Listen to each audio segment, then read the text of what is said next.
삼성전자 주주 여러분, 일요일 저녁 잘 보내고 계신가요? 오늘은 조금 무거운 이야기로 시작하겠습니다. 다음 주에 여러분이 들고 계신 삼성전자의 하반기 운명이 사실상 결정되는 자리가 하나 열립니다. 딱 한 번 몇 시간짜리 자리인데요. 그 몇 시간이 앞으로 몇 달을 좌우한다고 하면 좀 과장 같으시겠지만 실제로 그렇습니다. 그게 바로 삼성전자의 컨퍼런스 콜입니다.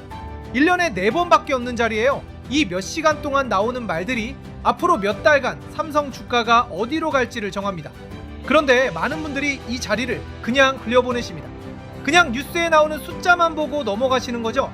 그런데 진짜 정보는 그 숫자가 아니라 그 자리에서 오간날에 있습니다. 그래서 오늘은 이 컨퍼런스 콜 하나를 완전히 파헤쳐 드리겠습니다. 여기서 무슨 이야기가 나오는지, 어떤 말이 나오면 좋고 어떤 말이 나오면 조심해야 하는지, 그리고 결과별로 우리는 어떻게 대응해야 하는지까지요. 시작 전에 구독과 좋아요 한 번씩만 부탁드립니다. 이 영상 하나만 보셔도 다음 주 그날 남들보다 훨씬 정확하게 상황을 읽으실 수 있을 겁니다. 자, 먼저 컨퍼런스 콜이 뭔지부터 짚겠습니다. 회사가 실적을 발표한 뒤에 경영진이 애널리스트들과 직접 통화하듯 질의응답을 하는 자리예요. 보도자료에 안 적힌 이야기가 여기서 나옵니다. 준비된 답변만 읽고 끝나는 게 아니라 예상하지 못한 질문에도 답해야 하는 자리라 회사의 속내가 드러납니다. 잠정 실적 이미 나왔는데 왜 또 중요하냐 하실 수 있어요. 이유가 명확합니다. 잠정 실적은 이미 지나간 3개월의 성적표일 뿐이거든요. 그런데 주가는 지나간 실적이 아니라 앞으로 벌 돈을 보고 움직입니다. 그리고 그 앞으로의 그림을 유일하게 회사가 직접 이야기하는 자리가 바로 컨퍼런스 콜인 겁니다. 애널리스트들이 날카롭게 파고들고 정영진이 거기에 답해요. 그래서 실적 숫자가 좋아도 컨퍼런스 콜이 실망스러우면 주가가 빠지고 반대 경우도 자주 나옵니다.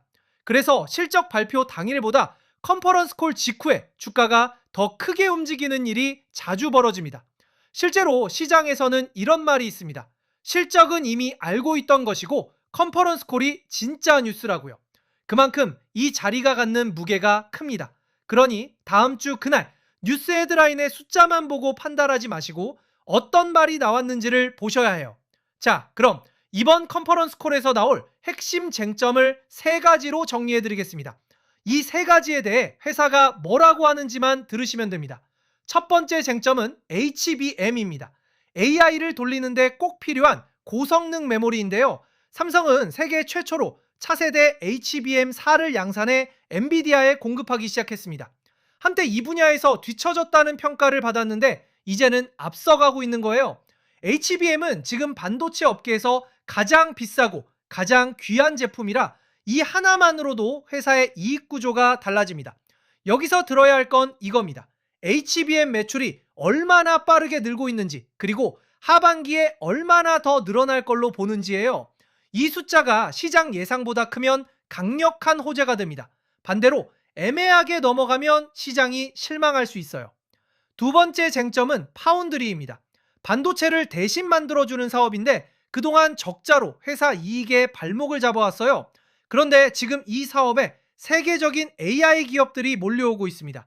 테슬라, 엔비디아에 이어 엔트로피, 구글, 메타까지 생산을 맡기는 걸 검토 중이라는 소식이 이어지고 있어요.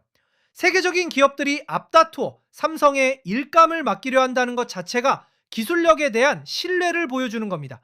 그래서 여기서 들어야 할 건 흑자 전환 시점입니다. 경영진이 언제쯤 이 사업이 흑자로 돌아설 거라고 말하는지가 관건이에요. 만약 그 시점을 구체적으로 앞당겨 말한다면 그건 회사 전체 이익 구조가 바뀐다는 뜻이라 아주 큰 재료가 됩니다. 세 번째 쟁점은 메모리 본업의 이익 체력입니다. 메모리는 삼성의 가장 큰 돈줄이에요. 여기서 중요한 건 성과급 충당금 같은 일회성 요인을 뺀 진짜 실력이 얼마나 되느냐입니다. 일시적으로 좋아 보이는 건지 아니면 구조적으로 좋아진 건지를 구분해서 들으셔야 해요. 진짜 실력이 확인되면 그때부터 시장의 평가가 완전히 달라지기 시작합니다. 그리고 이 3가지 숫자만큼 중요한 게 하나 더 있습니다. 바로 경영진의 말투예요. 같은 내용이라도 어떻게 표현하느냐에 따라 시장이 받아들이는 온도가 완전히 달라집니다. 예를 들어 하반기에도 이 흐름을 이어가겠다처럼 자신감이 실린 표현이 나오면 주가는 위로 방향을 잡습니다. 반대로 시장 상황을 예의주시하고 있다, 불확실성이 남아있다 같은 조심스러운 표현이 반복되면 경계 신호로 봐야 해요. 실제로 과거에도 숫자보다 경영진의 한마디에 주가가 크게 움직인 경우가 많았습니다. 자, 그런데 이 컨퍼런스 콜 전에 미리 힌트를 얻을 수 있는 자리가 하나 있습니다. 바로 SK하이닉스 실적이에요. 다음 주 초반에 먼저 발표됩니다. SK하이닉스는 삼성전자와 똑같이 메모리 반도체를 만드는 회사잖아요. 그러니 SK하이닉스가 하반기 메모리 업황을 어떻게 전망하는지를 보면 삼성전자가 뭐라고 할지 어느 정도 미리 짐작할 수 있습니다. 같은 업종의 회사가 먼저 성적표를 공개하는 셈이니까요.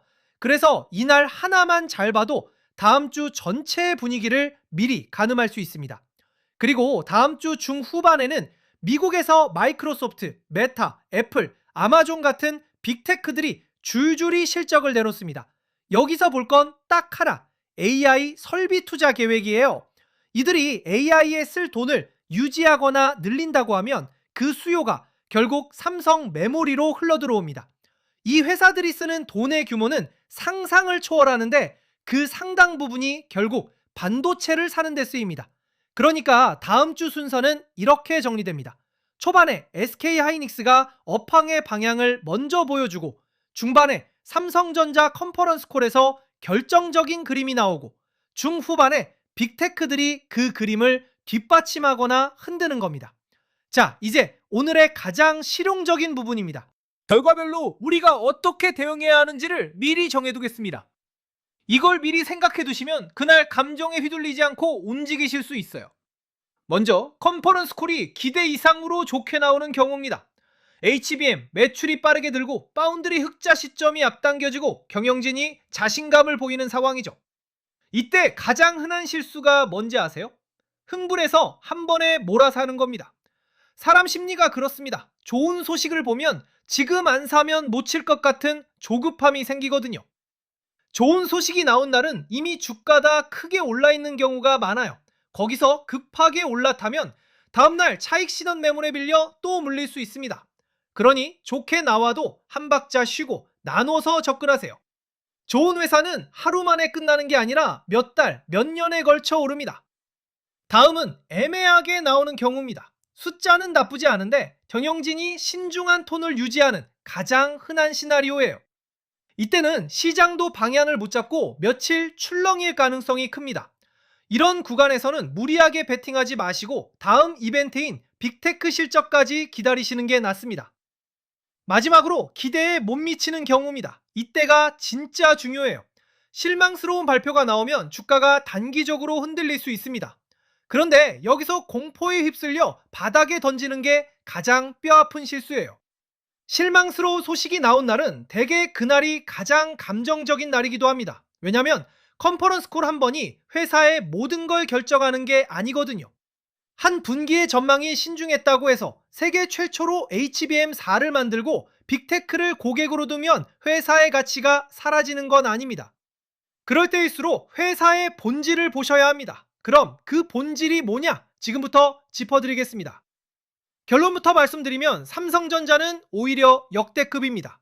삼성전자는 올해 1분기에 한국 기업 역사상 처음으로 분기 매출 100조 원과 영업이익 50조 원을 동시에 돌파했습니다. 영업이익이 1년 전보다 7배 넘게 뛴 기록이었어요. 매출 100조와 영업이익 50조를 한 분기에 동시에 넘긴 회사는 우리나라에 삼성전자밖에 없습니다. 그리고 AI 시대의 핵심 부품인 HBM에서 세계 최초 타이틀을 갖고 있고 파운드리에는 세계적인 AI 기업들이 줄을 서고 있습니다. 단순히 스마트폰과 가전을 만드는 회사가 아니라 AI 인프라의 가장 밑바탕을 만드는 회사로 체질이 바뀌고 있는 거예요. AI가 아무리 똑똑해져도 그걸 돌릴 메모리가 없으면 아무것도 못하니까요. 게다가 주가는 여전히 쌉니다. 주가 수익 비율이 아직도 글로벌 금융위기 이후 최저 수준에 가까워요. 애널리스트들의 평균 목표 주가는 48만원대, 가장 높은 곳은 60만원입니다. 회사가 돈을 못 벌어서 싼 게 아니라 사상 최고로 잘 버는데 저평가돼 있다는 게 핵심이에요. 자, 그럼 다음 주를 앞두고 지금 해두셔야 할 것들을 정리해 드리겠습니다. 오늘 밤 이것만 하시면 준비 끝입니다. 우선 다음 주 일정을 달력에 표시해 두세요. SK하이닉스, 삼성, 컨퍼런스콜, 그리고 빅테크 실적. 언제 뭐가 나오는지 알고 있으면 그날 뉴스가 쏟아져도 놀라지 않습니다. 준비된 사람은 뉴스에 휘둘리지 않아요. 미리 아는 것만으로도 절반은 준비된 셈입니다. 그리고 방금 말씀드린 시나리오별 대응을 미리 정해두세요. 좋게 나오면 한 박자 쉬고 나눠서, 애매하면 다음 이벤트까지 기다리고, 실망스러우면 공포에 던지지 않는다. 이 세 가지만 머리에 넣어두시면 그날 감정에 휘둘릴 일이 없습니다. 또 빚과 레버리지는 반드시 점검하세요. 다음 주처럼 큰 이벤트가 몰린 주간은 좋은 쪽이든 나쁜 쪽이든 변동성이 커집니다. 빚을 안고 있으면 그 변동성을 못 견디고 중간에 강제로 쫓겨나갈 수 있어요. 이 중요한 순간을 끝까지 지켜보려면 살아남는 게 무엇보다 먼저입니다. 무엇보다 하루의 결과에 전부를 걸지 마세요.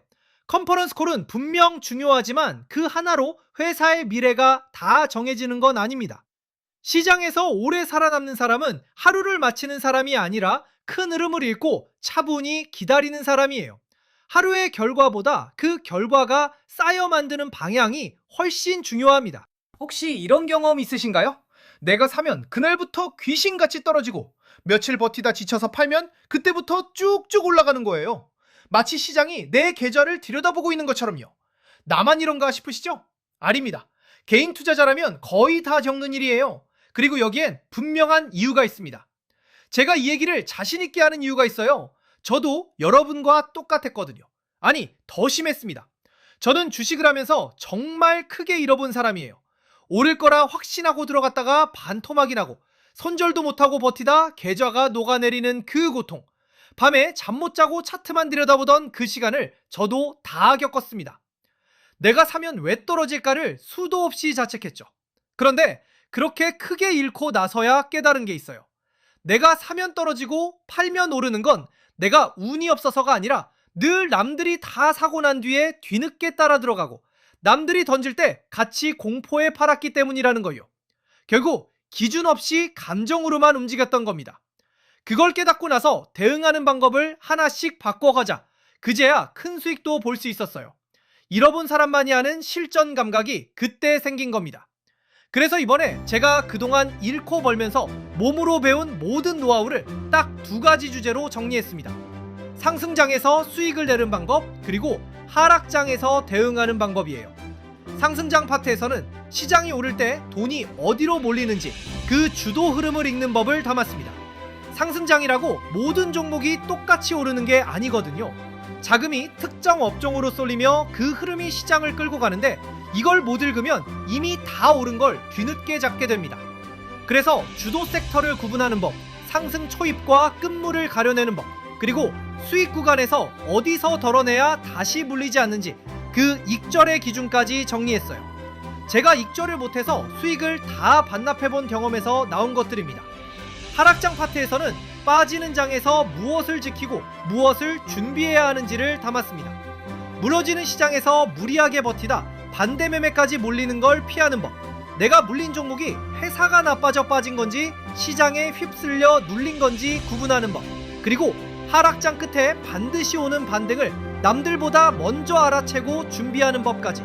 이건 제가 하락장에서 바닥에 던지고 나서 반등을 놓쳐본 그 뼈아픈 경험에서 정리한 겁니다. 이 자료 하나면 앞으로 시장이 오르든 빠지든 감정에 휘둘려 최악의 자리에서 결정하는 일이 크게 줄어드실 거예요. 제가 큰 돈을 잃으며 배운 건 여러분은 그 수업료 없이 가져가시는 거라고 생각하시면 됩니다. 그리고 여기서 끝이 아닙니다. 신청해주신 분들께는 보너스로 하나 더 준비했어요.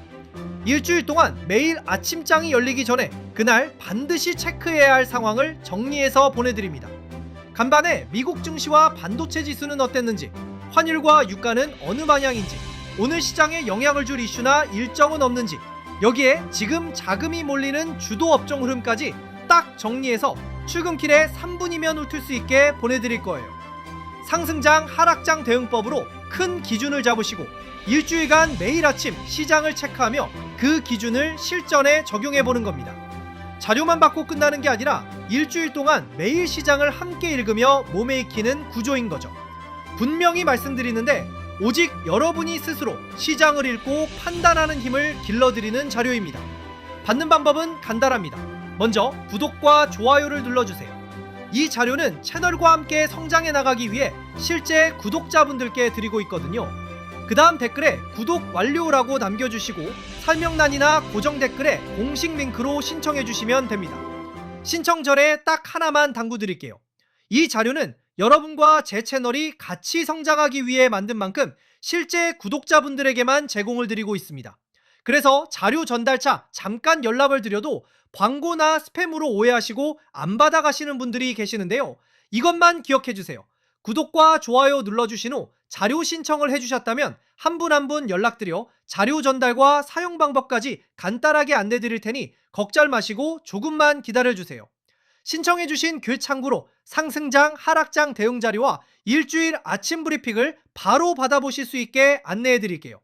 저처럼 비싼 수업료 치르지 마시고 지금 신청하셔서 함께 준비해 봅시다. 정리하겠습니다. 다음 주 중반 삼성전자 컨퍼런스 콜에서 하반기 그림이 사실상 결정됩니다. 여기서 들으실 건 HBM 매출이 얼마나 빠르게 느는지, 파운드리 흑자 전환 시점을 언제로 보는지, 일회성을 뺀 본업의 진짜 이익 체력이 얼마인지, 그리고 경영진의 말투에 자신감이 실려 있는지입니다. 그 전에 다음 주 초반 SK하이닉스가 힌트를 주고 중후반 빅테크들이 AI 투자 계획으로 그 그림을 뒷받침하게 됩니다. 그리고 결과가 어떻게 나오든 대응은 미리 정해두세요. 좋으면 흥분하지 말고 한 박자 쉬어서 나눠 접근하고, 애매하면 다음 이벤트까지 기다리고, 실망스러우면 공포에 던지지 않는 겁니다. 그 바탕에는 한국 기업 역사상 최대 실적을 내고 HBM사를 세계 최초로 만들고 세계적 AI 기업들을 고객으로 둔 여전히 저평가된 삼성전자가 있으니까요. 빚없이 감당 가능한 비중으로 2주간을 지켜보는 분이 결국 웃게 될 겁니다. 남은 일요일 저녁 푹 쉬시고 다음 주는 준비된 상태로 맞이하시길 바랍니다. 이 영상이 도움이 되셨다면 구독과 좋아요 부탁드리고 다음 주 결과도 정리해서 다시 찾아오겠습니다. 감사합니다.